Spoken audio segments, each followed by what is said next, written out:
Daud tidak pernah belajar bela diri. Daud tidak pernah belajar kungfu. Tapi mengapa Daud bisa mengalahkan singa, harimau? Saudara, saya boleh interpretasikan sekarang itu, singa itu, harimau itu adalah COVID. Singa juga kalau sudah menerkam tidak ampun-ampun mati. Dia langsung mencekik.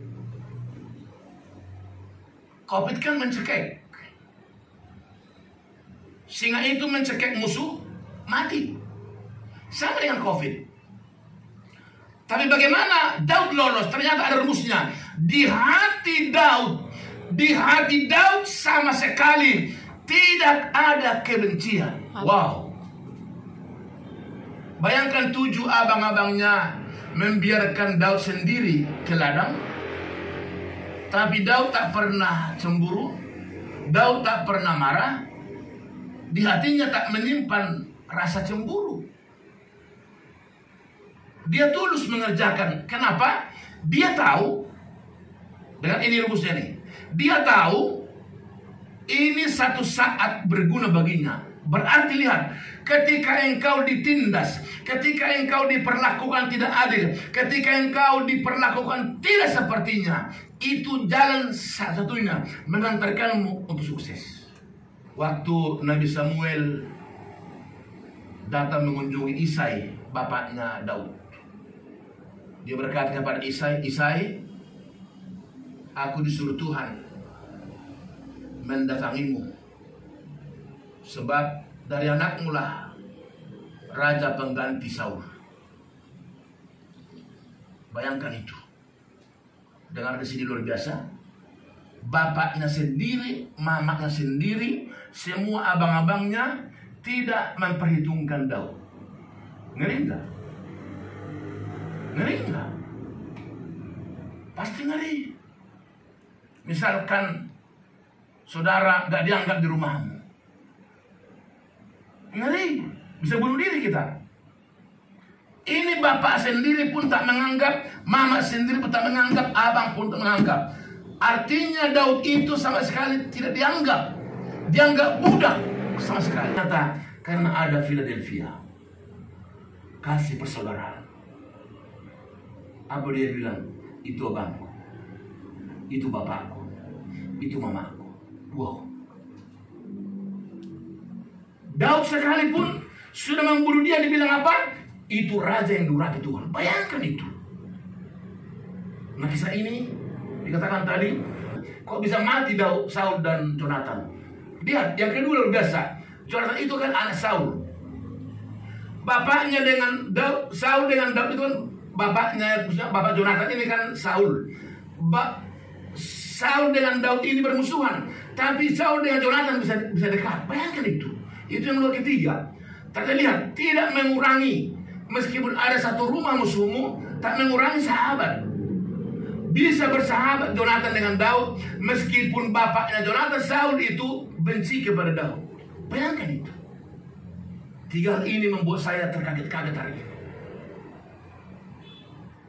Satu saat, dikatakan tadi, ada berita, terbunuhlah si Saul dengan Jonathan di medan perang. Datanglah musuh. Tahu nggak musuh ini? Pengadu domba. Dia tahu kan musuh Saul dengan Daud. Kalau kuasa tahu nanti pasti senang, pikir begitu pikirnya. Datanglah musuh beritahu kan, Daud sudah mati si Saul. Pikirnya itu, orang itu si Daud senang. Sebenarnya tadi kan, kalau ada musuhmu kan kamu senang, kalau ada ya celaka. Syukur. Gitu ya. Tapi Daud tidak. Itu ada 3 nanti. Pertama, Daud tidak senang mendengar kabar itu. Kedua, dia berduka. Nanti ketiga bersedih. Saya uraikan nanti. Ketika ada berita itu, apa kata dia? Coba lihat ayat 14. 14 apa dia bilang? 14 ya. Tadi bilang 14. Ayat 14. Ini dibilang sini, kemudian berkatalah Daud kepada bagaimana ya. Ini tadi ada coba kita lihat 13 ya. Kemudian bertanyalah Daud kepada orang muda itu yang membawa kabar itu kepadanya. Asalmu dari mana? Jawabnya, aku ini anak perantau orang Amalek, jadi musuh itu. Kemudian berkatalah Daud kepadanya, bagaimana tidak engkau segan? Udah mati Saul. Saya pikir dia tidak senang Daud dengannya. Apa dia bilang? Ayat 15 kita lihat. Dibunuh dia. Ayat 15 ya. Lalu Daud memang berkata, kemari, paranglah dia. Orang itu memarangnya sehingga mati dia. Dibunuh orang yang memberitakan itu. Gak senang dia. Apa kamu gak segan membunuh yang diurapi, katanya 14 itu. Bayangkan itu. Padahal tadi saya bilang tadi, sudah nyata Saul mau membunuh Daud. Tapi tetap Daud memandang Saul yang diurapi Tuhan. Bayangkan itu. Philadelphia. Kasih persaudaraan. Jadi lihat, musuh pun tidak bisa memisahkan kasih. Wow. Maka kata Paulus, berdoalah bagi musuh. Luar biasa. Berkatalah musuh. Wow. Yesus berkata, kalau dulu hukum Taurat berkata, bencilah musuh. Yesus berkata, satu langkah jauh ke depan, kasihlah musuh. Ini yang tak dapat dunia terima. Bahkan dibilang, berkati musuh. Kalau dunia membenci musuh, tapi Yesus berkata, selangkah maju lebih depan, kasih musuh dan berkati dia. Ini yang Daud praktekkan. Banyak dosa. Kasih Daud telah membuat dia mampu menerima kelemahan Saul. Ketika saudara mengasihi saya, apapun kelemahanku, saudara sanggup menerimanya. Itulah yang ada di hati gembalamu ini. Kapan sudah saya buka itu video itu? Seorang guru mengajar 1 tambah 1 2, 2 tambah 2 4, 4 tambah 8, 8 tambah 8 16, 9 tambah 9. Berapa dibilang kemarin? Ada baca itu? 9. Terus murid teriak, "Weh, ibu salah. 4 tadi benar." Murid tak memuji gurunya. Tapi 1 yang salah, langsung teriak. Dia anggap bodoh gurunya. Artinya apa, saudara? Itulah karakter manusia. Kebaikan selalu dilupakan, tapi 1 salah itu yang diingat. Namun Daud dan hambanya, puji Tuhan ya, itulah modalku. Saudara pikir hamba Tuhan itu enak? Ya memang enak. Tapi dengar baik, kalau saudara hanya baru mengurus rumah tanggamu sudah susah, mengurus hidupmu sudah susah, bagaimana gembalamu mengurus banyak orang? Kok bisa tetap senyum? Belajar. Tentu ada sesuatu yang kami temukan yang jemaat tak bisa dapatkan. Apa itu? Belajar melupakan kesalahan. Lupakan aja. Karena itu membuat merugi. 1 kesalahan kau simpan membuatmu gelisah. 2 kau simpan tambah gelisah. 3 kau simpan tambah gelisah. 4 kamu akan stres. 5 kamu akan bisa berontak. Tapi simpanlah kebaikan, semakin indah, semakin indah. Lupakan aja. Iya. Jadi misalnya nih, kamu tolong orang, dia terbalik, justru menyakitimu, gak usah ingat itu. Tolong aja terus. Dengar baik gini ya, saya tahu rebusnya kita. Ternyata musuh pun pasti pernah dia berniat baik untukmu. Saya ulangi, musuh sekalipun pasti pernah dia berniat baik untukmu. Ingat itu. Itulah yang kau ingat. Tidak mungkin manusia gak pernah berbuat baik. Pasti pernah. Hanya manusia kan rata-rata banyak berbuat jahat. Tapi pasti pernah. Oleh karenanya, meskipun kamu belum mendengar, belum melihat dia berbuat baik, ketahuilah, pasti dia pernah ingin berbuat baik padamu. Hanya mungkin gak kau tahu, hanya mungkin gak kedengaran, hanya mungkin gak kamu lihat. Tapi ingat, pasti dia pernah. Maka bilang, aku tahu dia baik padaku. Itu membuatmu kan luar biasa. Nah, ini luar biasa. Kalau kita kan senang, tapi Daud tidak. Philadelphia artinya mampu menetralisir hati, mampu menetralisir pikiran. Philadelphia artinya kasih yang mampu memprotek mindsetmu, sehingga bukan lagi pikiran semata manusia, tapi sudah ada pikiran Tuhan di sana. Coba kalau kita, Tuhan maaf, gak lupakan kesalahan kita, udah mati kita. Orang kita tiap hari berbuat salah. Coba kalau Tuhan hitung itu, wah mati kita udah. Kata Roma 3:23, upah dosa tidak mau. Ingat itu. Tapi kasih karunia menyelamatkan. Itulah menyelamatkan kita. Kasih karunia itulah. Philadelphia termasuk kasih yang menyelamatkan. Yang kedua, Daud berduka mendengar kabar duka. Maka kata Alkitab, menangislah dengan yang menangis, dan tertawalah dengan orang yang tertawa. Ini orang tertawa, kamu marah. Orang susah, kamu senang. Syukur, apalagi musuh kan, susah dia, mampus lu gitu ya. Nggak boleh. Ternyata itu gagal kita. Itu belum potret, itu belum model, itu belum ciri anak Tuhan. Harus kalau orang susah, kamu susah. Orang senang, kamu harus senang. Ini orang beli motor baru, kamu susah. Orang beli mobil baru, kamu susah. Orang diberkati, kamu susah. Kalau orang rugi, kamu senang. Kan terbalik. Philadelphia tidak. Justru kalau orang susah, kamu ikut prihatin. Kalau orang senang, kamu senang. Meskipun kamu tidak senang, tapi ikut senang. Kenapa? Paling tidak, dengar baik ini, paling tidak. Misalnya nih, kami semua susah, Ibu Priska. Hanya kamu yang maju. Kami banyak juga kami. Lihat, kalau semua kami maju, paling tidak menyusahimu. Amin. Ngerti ya? Itu paling tidak. Meskipun kamu gak ditolong, tapi paling tidak kamu tidak lagi disusahkan. Makanya banggalah, bahagialah kalau orang bahagia. Susahlah kalau orang susah.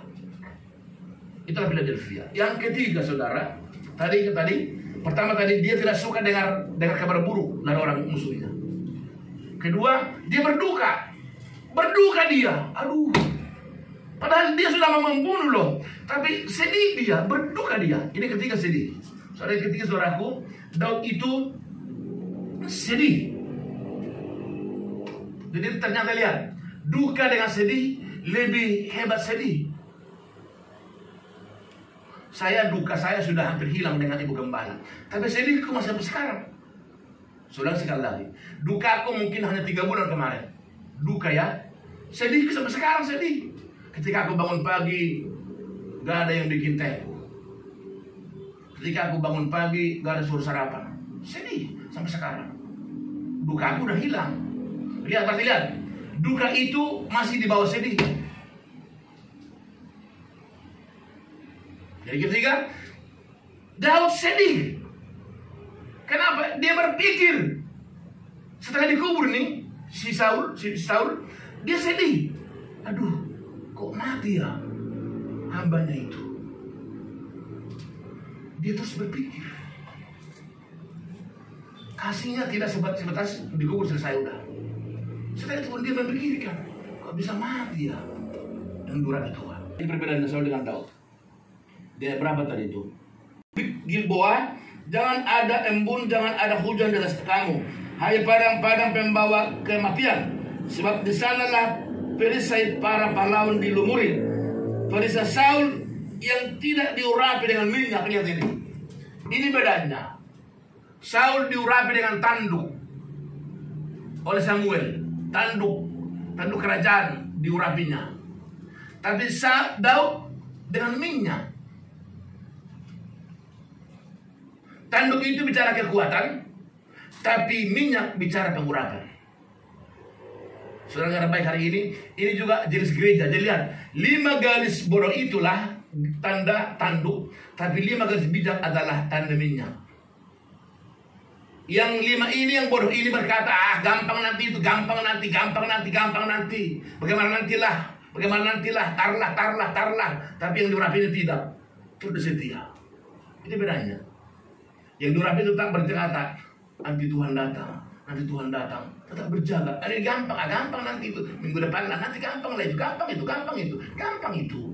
Menggampangkan tanduk itu berkata gampang, semua gampang. Tapi ini tidak, yang bijak tidak boleh begitu. Kita harus setia, kita harus berdoa, kita harus beribadah. Ini terus ini. Tapi ini udah gampang nanti. Ketika kita Kristen, kita datang di gereja begitu yang tanduk ini, merasa dia kuat. Tapi Daud tidak. Aku kuat kalau 19 itu di ayat 5, di luar aku kamu tak dapat berbuat apa-apa. Daud tahu persis itu. Maka dia butuh pengurapan. Dia butuh kasih Tuhan. Tapi Saul gampang itu. Aku sudah raja. Sudah dengar baik.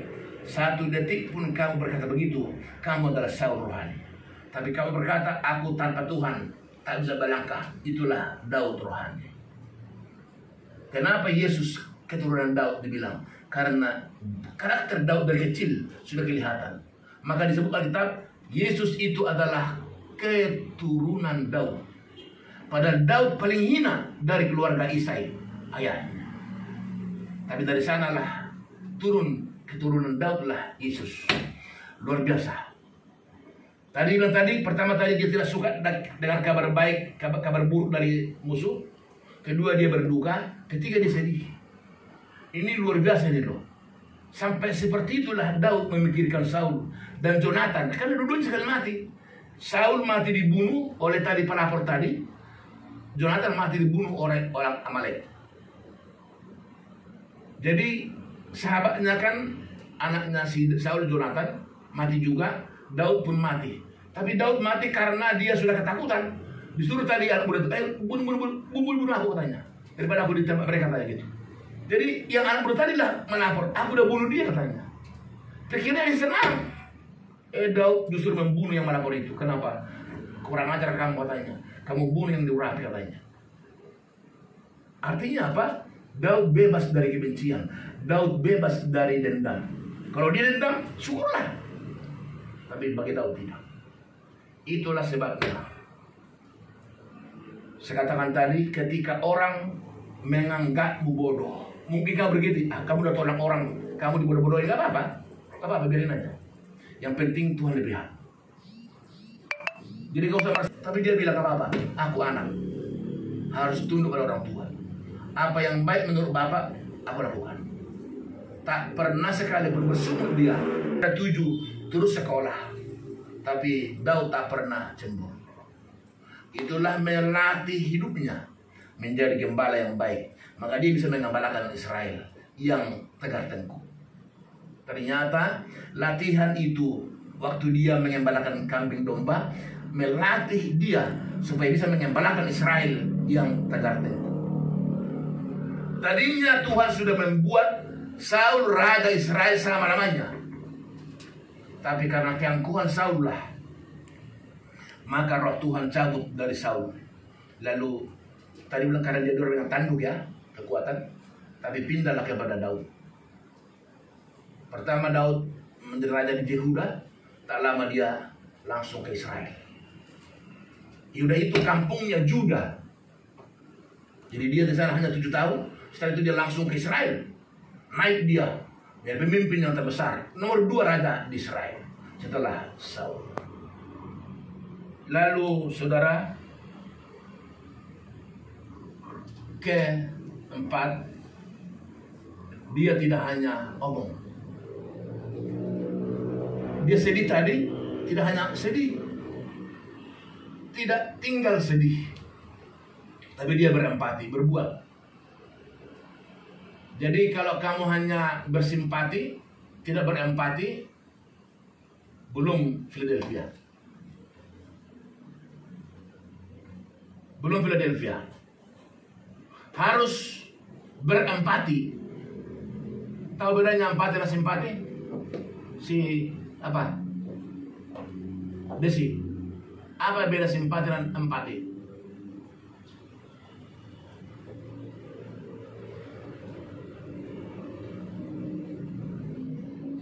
Apa? Hah? Tidak ada bilang kasihan ya? Tidak. Tapi dia berbuat. Jadi beda simpati dan empati itu. Simpati itu hanya melihat, berkata. Itulah tipikal orang-orang yang rohani. Ahli Taurat itu ketika melihat orang digebukin, kasihan ya katanya. Tapi orang berdosa itu menolong orang yang jatuh itu. Jadi tidak hanya berkata kasihan. Kasihan itu adalah simpati, tapi menolong itu adalah empati. Jadi berbuat. Saya bilang tadi, Saul setelah seperti itu harusnya selesai, tapi tidak. Daud tidak selesai. Dia berbuat kepada keturunan Saul. Dia membantu menolong keturunannya. Bayangkan sampai sedemikian rupa. Daud adalah kategori hati Tuhan. Saya katakan, pantaslah dikatakan Alkitab, dari keturunan Daudlah Yesus lahir. Saya bangga kisah ini hari ini. Saudaraku, kita belajar. Ada 4 kesimpulan ini. Pertama, kita harus belajar dari Daud. Jangan pernah senang mendengar kabar musuhmu susah. Kedua, berdukalah dengan orang yang berduka. Ketiga, bersedihlah. Keempat, lalu lakukan tindakan. Bantulah. Sebab kalau tidak kau bantu, kamu tinggal di situ. Kamu tak pernah ikut bersama Tuhan. Orang-orang yang hanya melihat, menonton itu, meskipun kau bilang kasihan, kamu sama dengan orang dunia. Bedanya adalah berbuat. Maka dikatakan orang yang membangun rumah di atas pasir, itulah orang-orang bodoh. Tapi orang yang membangun rumah di atas batu karang, orang yang cerdik. Kenapa? Dia tahu apa tujuannya. Tapi orang membangun atas pasir, yang penting jadi. Itulah gadis bodoh itu. Bukan begitu kita. Jangan yang penting gereja.